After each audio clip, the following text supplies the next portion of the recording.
اگر ہولی کے موقع پہ یہ کہا جا رہا ہے کہ آج نئی نوٹ سب کو دے دو اس لیے کہ کل تہوار ہے اور سب کو عید ملن ہولی ملن کے عنوان سے پیسے دینے پڑیں گے، تو دینا پڑے گا. یہ بھی انسان ہے جو آگے کہہ رہا ہے، اور وہ بھی انسان ہے. اس کی باتوں پہ دنیا ہنسے گی، اس کی باتوں پہ عمل ہوگا. کیوں؟ اس لیے کہ اس کا رابطہ ہے، تعلق ہے اس بینک سے، اور یہ آنے والا جو ہے اس کا کوئی رابطہ اور تعلق نہیں ہے. اگر اس کا بینک میں اکاؤنٹ ہوتا 10-20 کروڑ جمع ہوتے تو شاید کچھ ویلو ہوتی، وہ بھی نہیں. اس کائنات وسیع میں جتنے قانون اور قاعدے بنائے گئے ہیں، وہ تمام قاعدے اور قانون جس ذات نے بنایا ہے اسے اللہ کہتے ہیں. اور اس کائنات میں جتنی چیز خلق کی گئی ہے ان تمام چیزوں کے خالق کو بھی اللہ کہتے ہیں. تو کائنات کا بنانے والا بھی اللہ، کائنات کا خلق کرنے والا بھی اللہ، قانون کو مرتب کرنے والا بھی اللہ. اب اللہ ہی بتائے گا کہ اس دنیا میں کیا ہونا ہے اور کیا نہیں ہونا، اس لیے کہ اس کا وہ مالک ہے. اب دنیا اپنے طاقت کی بنیاد پہ، زوم کی بنیاد پہ، سلطنت و حکومت کی بنیاد پہ، اقتدار کی بنیاد پہ، منصب کی بنیاد پہ، جبر کی بنیاد پہ جو چاہیں سماج سے منوائیں، لیکن سماج مان لے تب بھی وہ چیز صحیح نہیں ہو سکتی، اس لیے کہ یہ سماج خدا کا ہے، خبیثوں کا نہیں ہے.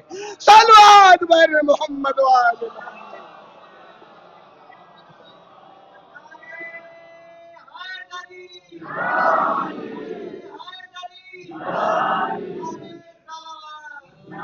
یہ اس معبود حقیقی کا بنایا ہوا معاشرہ اور سماج ہے. اب اس میں ہندو ہے تب بھی خدا کا ہے، عیسائی ہے تب بھی خدا کا ہے، یہودی ہے تب بھی خدا کا ہے، شیعہ اور سنی ہے تب بھی خدا کے ہیں. سب کو خدا نے بنایا ہے، ماننے والوں نے اس کے نام الگ رکھ لیے ہیں. لیکن پانی کا نام اگر رکھ کے کوئی کہے گنگا جل ہے تو کیا پانی اپنی حقیقت کو کھو دے گا؟ کیا کوئی کہے کہ آب ہے تو پانی بدل جائے گا؟ کوئی کہے واٹر ہے تو کیا پانی بدل جائے گا؟ کوئی کہے ماں ہے تو کیا پانی بدل جائے گا؟ نام بدلنے سے پانی نہیں بدلے گا. ہر باشعور انسان کہے گا جناب علی انگلش میں پانی کو یہ کہتے ہیں، سنسکرت میں یہ کہتے ہیں، ہندی میں یہ کہتے ہیں، اردو میں یہ کہتے ہیں، اور ہمارے معاشرے اور سماج اور دیہات میں یہ کہتے ہیں. تو خطوں کے اعتبار سے، زبان کے اعتبار سے نام بدلے جا سکتے ہیں، کیفیت نہیں بدلی جا سکتی، حقیقت نہیں بدلی جا سکتی. حقیقت عزت جو خدا نے معین کیا ہے، حقیقت ذلت جو خدا نے معین کیا ہے، ہمیشہ ہے اور ہمیشہ رہے گی. نام عزت کا ذلت تمہیں اختیار رکھ لو، ذلت کا نام عزت تمہیں اختیار رکھ لو.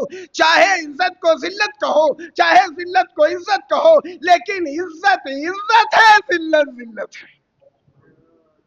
مرد کا نام اگر عورت رکھ دیا جائے، عورت کا نام اگر مرد رکھ دیا جائے تو کیا مرد عورت اور عورت مرد ہو جائیں گے؟ نہیں ہوں گے.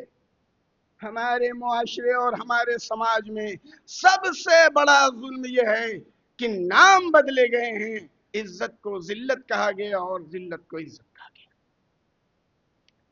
شکست کو کامیابی کہا گیا اور کامیابی کو شکست کہا گیا. کتنے ایسے لوگ ہیں جنہوں نے واقعہ کربلا کو تحریر فرمایا. مختلف نظریات آپ کو مل جائیں گے. کسی نے کہا چونکہ سب قتل کر دیے گئے لہذا حال. کسی نے کہا سب قتل کر دیے گئے لیکن بیعت نہیں کی. کسی نے کہا نہیں ظاہری شکست ہوئی باطنی فتح ہوئی. یہی ہے نا تاریخ میں. مختلف مصنفین، مختلف مذاہب کے چاہنے ماننے والوں نے کربلا کے اوپر قلم کو اٹھایا ہے. کسی نے لکھا یزید جیت گیا، حسین علیہ السلام خاکم بدہن ہار گئے. کسی نے لکھا ظاہری شکست امام حسین کو نصیب ہوئی اور یزید کو ظاہری فتح نصیب ہوئی. اور کسی نے لکھا ہر جہت سے یزید ہارا، امام حسین. نظریات ہیں، ان پہ آپ پابندیاں نہیں لگا سکتے، لیکن ایک اصول ہے، ایک قانون ہے، ایک قاعدہ ہے. اور قاعدہ یہ ہے کہ ہار اور جیت کا معیار مقصد اور ہدف بتائے گا. مار دینا یا مر جانا یہ جیتنے اور ہارنے کی نشانی نہیں ہوتی. کیوں مارا اور کیوں مرا جاننا پڑے گا آپ کو.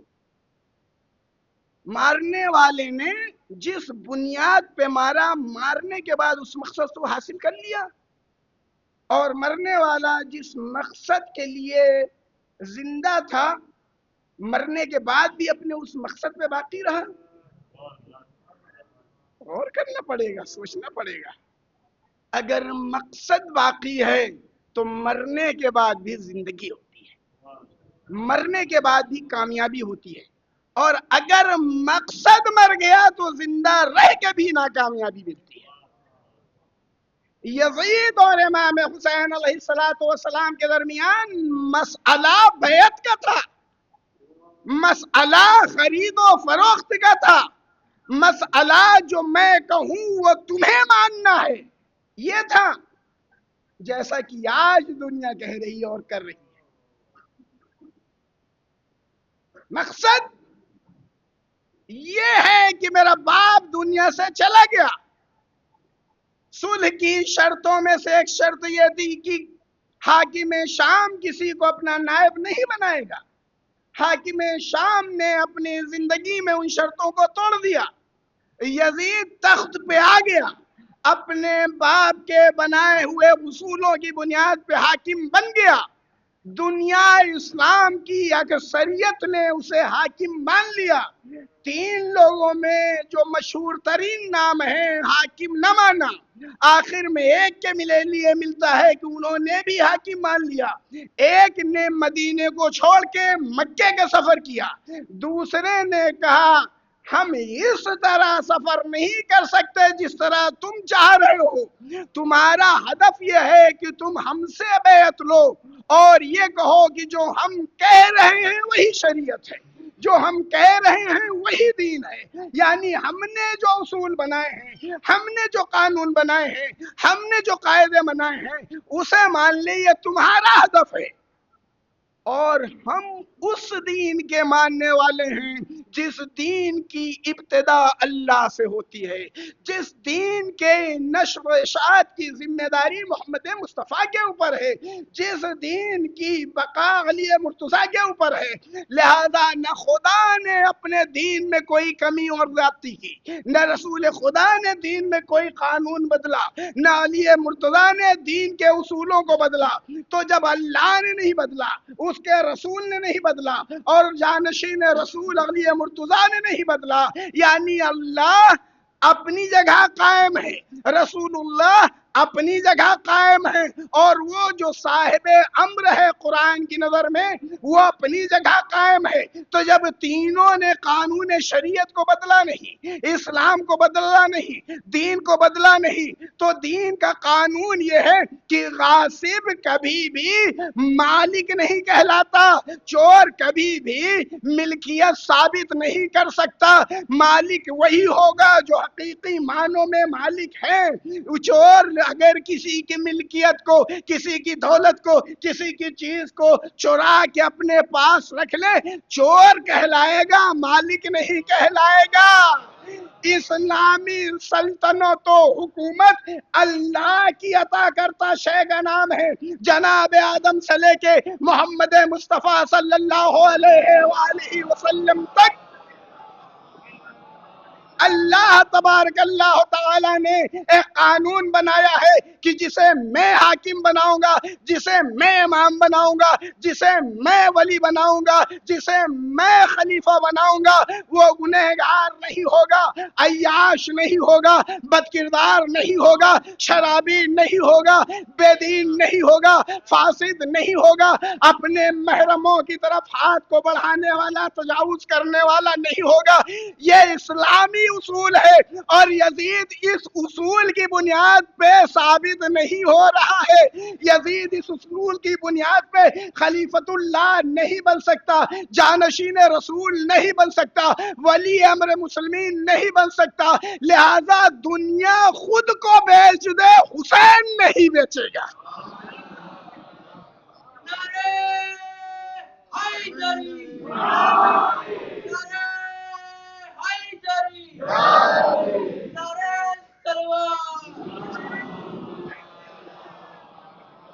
یہ حسین نہیں بیچے گا۔ لہذا گفتگو یہ تھی کہ جو میں کہوں وہ مان جاؤ، اور امام حسین نے کہا یہ ہو ہی نہیں سکتا، اور میں بزدل باپ کا بیٹا نہیں ہوں کہ شب تاریک میں چھپ کے نکل جاؤں، روز روشن میں ابھی جو جواب دیا سو دیا، روز روشن میں تمہارے سوالوں کا جواب دوں گا۔ لوگوں نے عزت یزید کی بیعت میں تلاش کی اور سوچا کہ گھر ویران ہونے سے بچ جائے گا، ماں بہنیں بے پردہ ہونے سے بچ جائیں گی، مال و اسباب لٹنے سے بچ جائے گا۔ یہ لوگوں نے بعد وفات رسالت مآب 61 ہجری میں فارمولہ بنایا، اصول بنایا، قانون اور قاعدہ بنایا کہ ان تمام چیزوں کو بچا لو، ماں بہنوں کی سروں کی چادریں بچا لو، معاشرے اور سماج میں اپنی عزت کو بچا لو، اور اپنے جوانوں کی جان کو بچا لو۔ اسے عزت کہتے ہیں۔ امام علی مقام امام حسین علیہ الصلوۃ والسلام نے کہا یہ عزت نہیں ہے، اسے ذلت کہتے ہیں، اسے ذلت کہتے ہیں۔ اپنے کو بچا لینا، اپنے خاندان کو بچا لینا، اپنے عزیز و اقارب کو بچا لینا، اور اسلام کو لاوارث چھوڑ دینا، یہ اسلام کے ساتھ خیانت ہے، محبت نہیں ہے۔ یہ خدا کے اصولوں کے خلاف اٹھایا گیا قدم کہلائے گا، اللہ کے اصولوں کی حمایت اور حفاظت نہیں کہلائے گی۔ لہذا امام علی مقام نے انکار کیا۔ اب اس انکار کو دیکھنا ہے کہ میدان کربلا میں حسین اور اولاد حسین انکار کے ساتھ ثابت قدم رہے یا یزید اس انکار کو توڑ سکا۔ اگر یزید انکار کو توڑ دے اور حسین کے لشکر کا ایک چھوٹا سا بچہ بھی آ کے کہہ دے ٹھیک ہے ہمارے بزرگوں نے بیعت نہیں کی، ہم بیعت کر رہے ہیں، تو خدا کی قسم امام حسین ہار گئے۔ خدا کی قسم امام حسین ہار جاتے اگر ایک بچہ بھی آگے کہہ دیتا ہمارے بزرگوں نے اگر بیعت نہیں کی تو نہ صحیح، ہم معصوم ہو کے تیری بیعت کرتے ہیں، تیرے اصولوں کو مانتے ہیں، تیرے قانون کو مانتے ہیں، تجھے تسلیم کرتے ہیں، تو چھوڑ دے ان سبوں کو۔ ہم نے کربلا کے میدان میں بچوں کی آواز لطش تو سنی ہے، لیکن بچوں کے دہن مبارک سے میں نے یہ صدا نہیں سنی کہ میرے چچا، میرے بابا، میرے امو، میرے عزیز، میرے جوانوں اس کی بیعت کر۔ اس کے معنی کیا ہے؟ اس کے معنی یہ ہے کہ یزید جو مقصد لے کے مدینے سے چلا تھا، حسین بیعت کرو نہ سر تن سے جدا ہو جائے گا، تیری اوقات بد کردار ماں کا بیٹا اتنا آگے بڑھ جائے گا؟ انکار کر دیا، چاہ گیا قتل کر دیا جائے، نہ کر سکا۔ امام علی مقام نے روز روشن میں ازواج پیمبر، اصحاب پیمبر کے درمیان یہ کہہ کے قدم آگے بڑھایا کہ میں اپنے نانا کے دین کی حفاظت کے لیے نکل رہا ہوں، امر بالمعروف و نہی عن المنکر، اچھائیوں کی دعوت دینا اور برائیوں سے روکنے کے لیے نکل رہا ہوں، انسان کی اشرفیت کی حفاظت کے لیے اور ذلت و پستی سے بچانے کے لیے نکل رہا۔ اور امام علی مقام نکلے، بہت سے اصحاب پیغمبر تھے جنہوں نے روکا،